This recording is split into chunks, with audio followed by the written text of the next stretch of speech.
Ce jeudi 12 mars, 160 échantillons ont été testés positifs au virus Covid-19 par le laboratoire de la KU Leuven, indique le SPF Santé publique.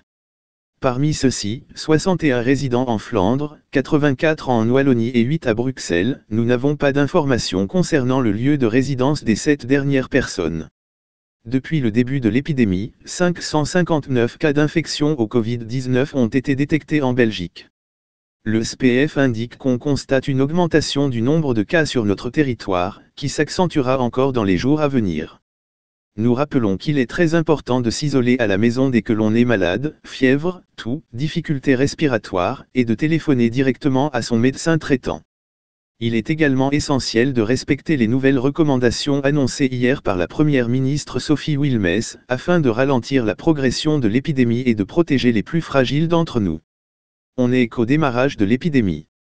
Lors d'une conférence de presse convoquée par le centre de crise ce vendredi matin, Steven Van Gucht et Emmanuel André, porte-paroles interfédéraux Covid-19, précisaient que le nombre de 160 nouveaux cas était probablement une sous-estimation puisque les diagnostics sont privilégiés pour les personnes les plus sévèrement malades et celles qui participent à l'effort sanitaire.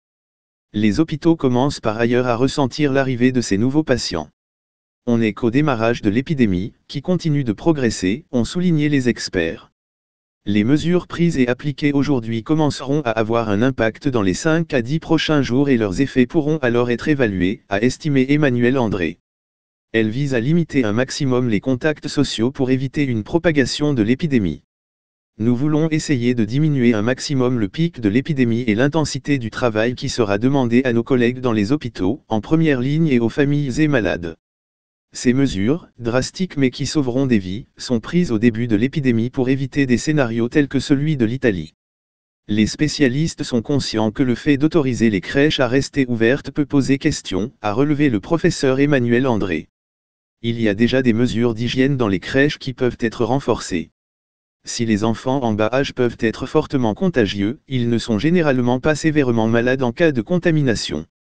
Le passage en phase fédérale implique la mise en place d'une organisation de crise en Belgique pour faciliter la coordination et le flux d'informations, pour une gestion collégiale et cohérente, a expliqué Benoît Ramaker, porte-parole de la cellule de crise fédérale. Le comité fédéral de coordination est présidé par le centre de crise et appuyé par le SPF Santé publique sous l'expertise du Risk Management Group, RMG. Note de la rédaction. Les chiffres officiels que nous relayons chaque jour, suite à la communication du SPF Santé, ne sont pas le reflet exact de la situation de la propagation du coronavirus en Belgique. Parce que, dans un premier temps, seules les personnes souffrantes et de retour d'une zone à risque ont été dépistées. Et parce que, désormais, seuls les cas les plus critiques, qui font l'objet d'une hospitalisation, sont testés au Covid-19. Il est évident que le coronavirus est largement plus présent en Belgique que ce que les chiffres du SPF décrivent.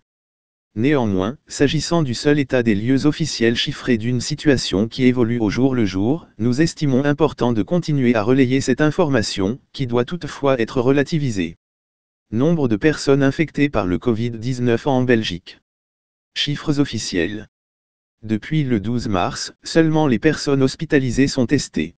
Le passage en phase fédérale implique la mise en place d'une organisation de crise en Belgique pour faciliter la coordination et le flux d'informations, pour une gestion collégiale et cohérente, a expliqué Benoît Ramaker, porte-parole de la cellule de crise fédérale. Le comité fédéral de coordination est présidé par le centre de crise et appuyé par le SPF Santé publique sous l'expertise du Risk Management Group, RMG. Le centre de crise prévoit un point presse quotidien aux alentours de entre 11h et 11h30.